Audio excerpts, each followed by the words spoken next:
Hello, my name is Yogesh Arora. आज हम पढ़ेंगे न्यूटन की गति के नियम एनएलएम का दूसरा पार्ट। इससे पहले कल पार्ट 1 के अंदर हमने फर्स्ट एंड सेकंड रूल पढ़ा था। आज हम तीसरा नियम पढ़ेंगे। तो देखो तीसरा नियम क्या है, न्यूटन की गति का तीसरा नियम क्या है, तो सुने। तीसरे नियम को क्रिया प्रतिक्रिया नियम का नियम भी बोलते हैं। पहली बात तो ये क्रिया प्रतिक्रिया नियम, यह नियम क्या बताता है, बल की विशेषता बताता है। इससे पहले हम लोगों ने दो नियम पढ़े, ठीक है, दो नियम पढ़े हमने। दो नियम में क्या था कि पहला नियम था वो बल की परिभाषा बता रहा था, दूसरा नियम बता रहा था बल का परिमाण की कितना होगा, तीसरा नियम बता रहा है बल की विशेषता, बल क्या कर सकता है, क्रिया और प्रतिक्रिया दोनों कर सकता है। ठीक है, तो ये है क्रिया प्रतिक्रिया नियम के बारे में। क्या कहता है क्रिया प्रतिक्रिया नियम? क्रिया प्रतिक्रिया नियम कहता है कि प्रत्येक क्रिया के फलस्वरूप, ये आपको रटी रटाई लाइन होगी, प्रत्येक क्रिया के फलस्वरूप एक बराबर व विपरीत प्रतिक्रिया होती है। एक बराबर व विपरीत प्रतिक्रिया होती है, ये हमने पढ़ा है।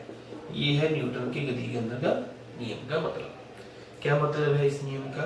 कि मतलब ये कि जैसे मान लो ये बॉल ए है और ये बॉल बी है, तो ये पास आई, इससे टकराई, तो इसने इसके ऊपर बल लगाया एफ ए बी, ये बॉल बी है हमारे पास, और इसने इसके ऊपर इस एफ बी ले देते हैं, इसने इसके ऊपर बल लगाया एफ ए बी, तो एफ बी ए क्या है, बी पर ए के द्वारा बल। अच्छा, एफ ए बी क्या है? एफ ए बी है ए पर बी के द्वारा बल। तो नियम क्या कहता है कि दोनों बल एफ बी ए और एफ ए बी, दोनों बल एक दूसरे के बराबर और क्या होंगे, विपरीत होंगे। मतलब ये, जैसे मान लो मैं इस बोर्ड को मारूं, तो मैंने इसे 5 न्यूटन का बल लगाया, तो मैंने इसे 5 न्यूटन बल लगाया, तो ये भी मुझ पर कितने न्यूटन बल लगाएगा, 5 न्यूटन का बल लगाएगा। ठीक है, ये मतलब होता है इसका। अच्छा, दूसरी बात क्या कि ये बल दोनों अलग अलग पिंड पर लगते हैं। ये एक बल ए पर लग रहा है, एक बल बी पर लग रहा है, दोनों अलग अलग पिंड पर लग रहे हैं। पहली बात तो ये। दूसरी बात कि इन दोनों के मध्य का कोण कितना है, 180 डिग्री है। इन दोनों के मध्य का कोण कितना है, 180 डिग्री होता है। कई बार पूछा जाता है कि क्रिया और प्रतिक्रिया बल के मध्य का कोण कितना है, 180 डिग्री है, क्योंकि बराबर और विपरीत है।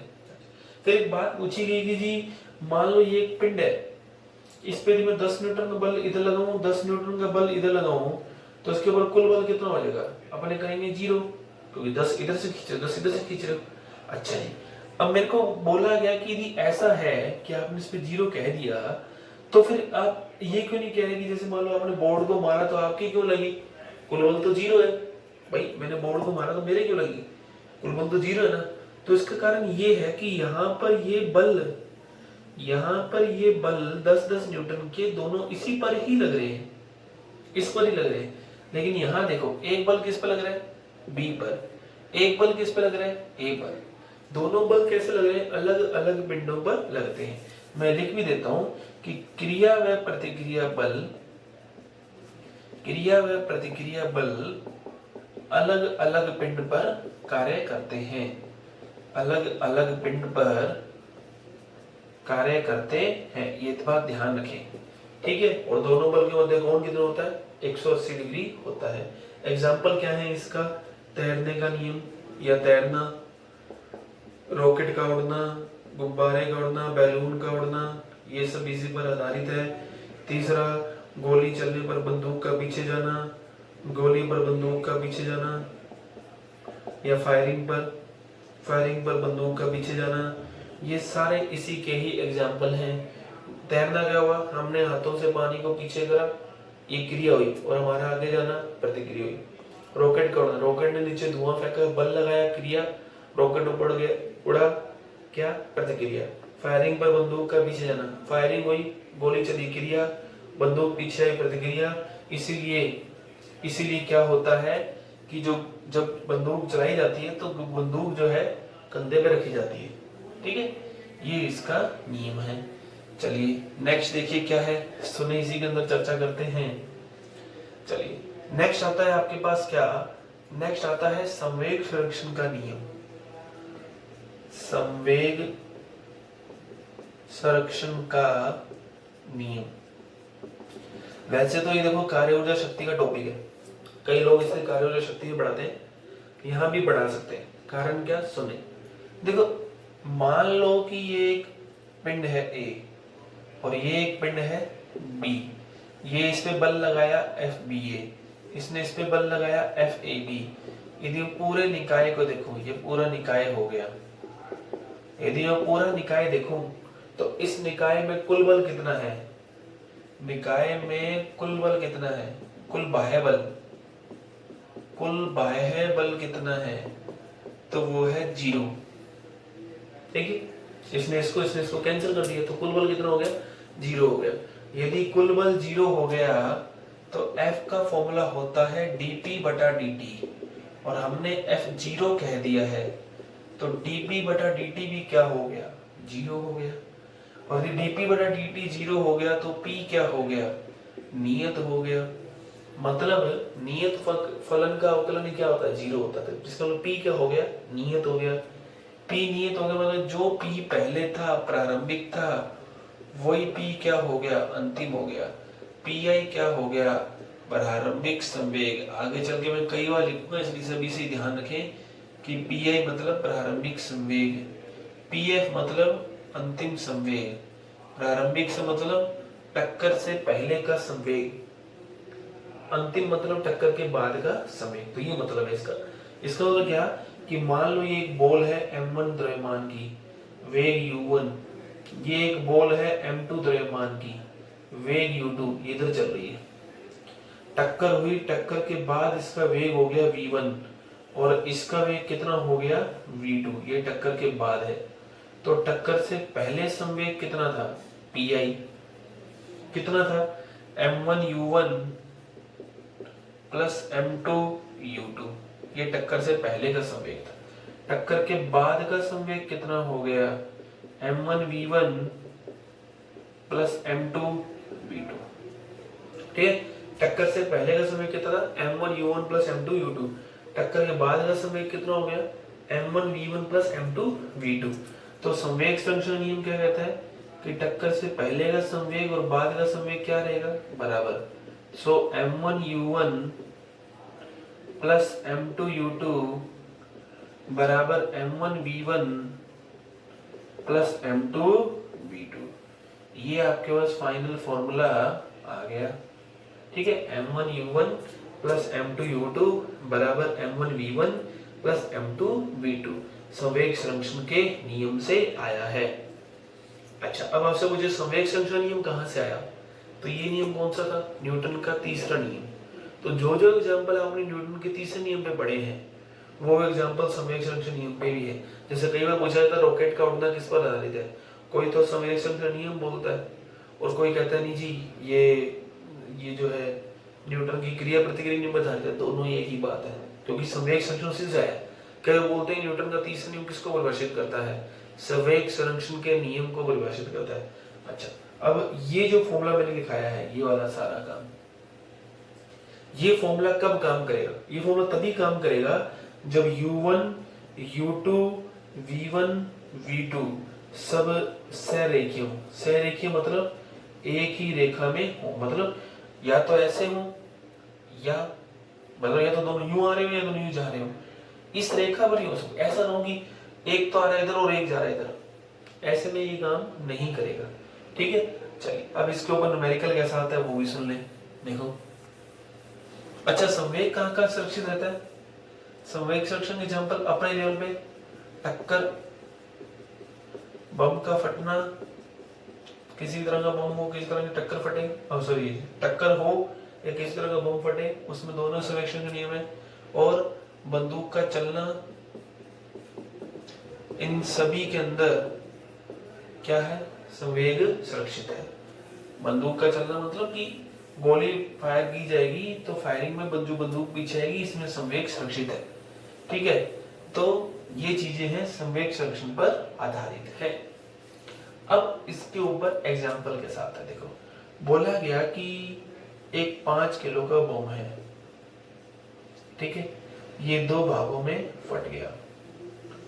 एक भाग तो चला गया इधर और एक भाग चला गया इधर। एक भाग गया 10 मीटर पर सेकंड की स्पीड से, 10 छोड़िए इसको अपन कर लेते हैं 9 मीटर पर सेकंड की स्पीड से। तो कहा गया इस बम का वेग कितना होगा, ये आपसे बोला गया, ठीक है। v2 ज्ञात करो, दूसरे हिस्से का वेग ज्ञात करना है। तो देखो बम फटने से पूर्व, बम फटने से पूर्व पहले भाग का संवेग कितना है, पहले भाग का वेग कितना है 0, तो उसका संवेग भी कितना होगा 0 होगा। पहले भाग का वेग कितना है 0, तो उसका संवेग भी क्या होगा 0, क्योंकि संवेग का फॉर्मूला था m into u और u कितना है 0। बम फटने के पश्चात, बम फटने के पश्चात, बम फटने के पश्चात क्या होगा देखो कि ये वाला भाग इधर जाएगा, m1v1 प्लस m2v2, है ना। अच्छा m1 कितना है बेटा 2 किलो, m2 कितना है 9 किलो, प्लस m2 ये और ये आपको निकालना है। अच्छा तो ये बम फटने के पश्चात का फॉर्म फाइनल हो गया। तो प्रारंभिक और अंतिम संवेग कैसा है बेटा बराबर है, तो 0 बराबर कितना होगा बेटा 2 गुना 9 प्लस 3 इंटू v2। तो v2 कितना आएगा बेटा, ये माइनस क्या बता रहा है आपको, माइनस बता रहा है विपरीत दिशा को। तो ऐसा क्वेश्चन आपको मिलेगा, ठीक है। माइनस किसको बता रहा है, विपरीत दिशा को बताता है, समझ आएगा नहीं, माइनस विपरीत दिशा को बताता है। चलो अब एक थ्योरेटिकल क्वेश्चन करते हैं। देखो थ्योरेटिकल क्वेश्चन क्या है सुने,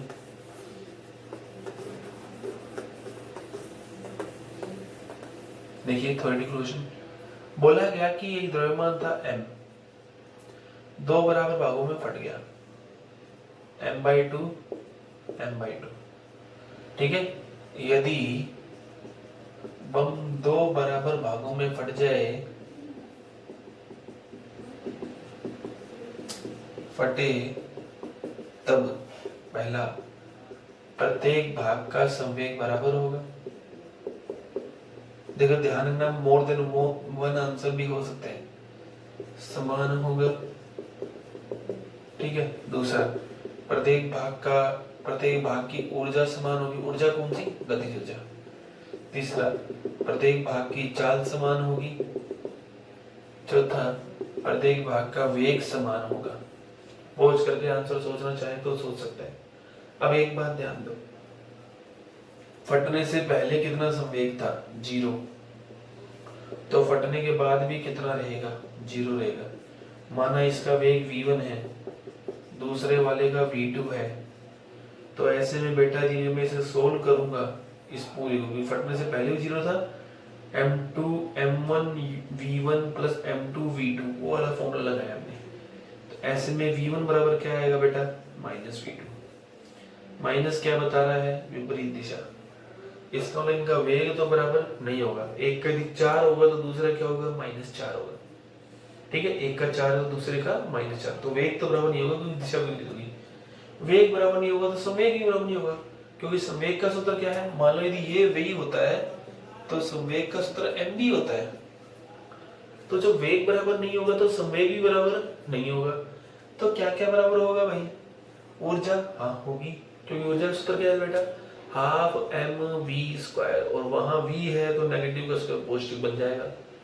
चाल में कोई दिशा होती नहीं, कभी नेगेटिव हो नहीं सकती, तो सिर्फ ऊर्जा और चाल दोनों बराबर होंगे। हो सकता है कभी ऐसा क्वेश्चन मिले जिसमें आपको इन तीनों के अलावा कुछ और दे रखा हो, नन ऑफ दीज भी ना दे रखा हो, तब आप ये सेलेक्ट कर सकते हैं, या ऐसा कुछ मिल जाए मतलब चारों में से कोई एक ऑप्शन मिल जाए नन ऑफ दीज भी ना हो, तो हम इसको सिलेक्ट करेंगे, ठीक है। चलिए नेक्स्ट क्वेश्चन क्या आता है सुनिए, देखो इसी क्वेश्चन को एक और तरीके से करते हैं, ऐसा ही क्वेश्चन करते हैं। बोला गया कि एक पिंड है 2 किलो का, 10 मीटर पर सेकंड से जा रहा है, एक पिंड है 4 किलो का, 5 मीटर पर सेकंड से आ रहा है। टक्कर के बाद दोनों चिपक गए और चलने लगे, कहाँ चलने लगे ये पता नहीं, कह रहे ये आपको बताना है कि किधर चलने लगे और कितने से चलने लगे। तो देखो बेटा ऐसे में क्या करना है, m1u1 प्लस m2u2 बराबर m1v1 प्लस m2v2। अब देखो इसमें एक फॉर्मूला भी बन जाएगा, वो भी अपन चर्चा कर लेंगे। अब ये सोचो आप कि टक्कर के बाद होगा क्या, दोनों एक साथ चल रहे तो दोनों कणों का वेग क्या होगा, सेम। तो इसका v1 बराबर क्या होगा v2। चलो मैं v मान लेता हूं, तो v1 बराबर v2 में v रख दूं तो v का फॉर्मूला क्या आएगा, m1u1 plus m2u2 upon m1 plus m2। ये फॉर्मूला हमारे पास आ गया, m1u1 plus m2u2 upon m1 plus m2। ठीक है, m1 कितना बेटा 2 इंटू 10, इधर वाले को प्लस मानता हूं तो इधर वाले को माइनस मानना पड़ेगा, -4 इंटू 5। ठीक है, upon m1 plus m2। m1 plus m2 कितना बेटा 4 प्लस 2 कितना आ जाएगा 0। मतलब दोनों पिंड क्या हो जाएंगे, यहीं रुक जाएंगे, कहीं नहीं जाएंगे। अच्छा थोड़ा सा डाटा बदलता, उसको 6 कर देता तो यहाँ 24 हो जाता, 4 इंटू 6 और आंसर आता -4। मतलब टक्कर के बाद ये पूरा मिलकर किधर जाने लगेगा, इधर जाने। तो आपको ये फॉर्मूला याद रखना है, यदि टक्कर के बाद पिंड चिपक जाए, यदि टक्कर के बाद पिंड चिपक जाए तो ये फॉर्मूला आपको याद रखना है। एक ऐसा ही फॉर्मूला और आता है जो मैं आपको सिर्फ फॉर्मूला बता रहा हूं सीधा सीधा। देखिए क्या फॉर्मूला है, सुने। बोला गया, इस क्वेश्चन को कैसे रिप्रेजेंट कर सकता हूं कि एक बम था, ठीक है, m द्रव्यमान का, पहले रुका हुआ था, 3 भागों में फट गया, m1 m2 m3। एक भाग इधर जाने लगा, एक भाग इधर जाने लगा, एक भाग इधर जाने लगा, ये v2 से जाने लगा, ये v3 से जाने लगा, ये v1 से जाने लगा। कहा गया कि v1 निकाल दो, ऐसा कुछ। इसका उल्टा भी कर सकता हूं कि ये m2 और m3 साथ साथ आए, चिपक के यूं जाने लगे, कुछ भी बना सकता हूं। तो ऐसे में क्या होगा, p1 कितना होगा, इसका संवेग कितना होगा m1 v1, इसका संवेग कितना होगा m2 v2, इसका संवेग कितना होगा m3 v3। m2 v2 संवेग का सूत्र, m3 v3 संवेग का सूत्र, m1 v1 संवेग।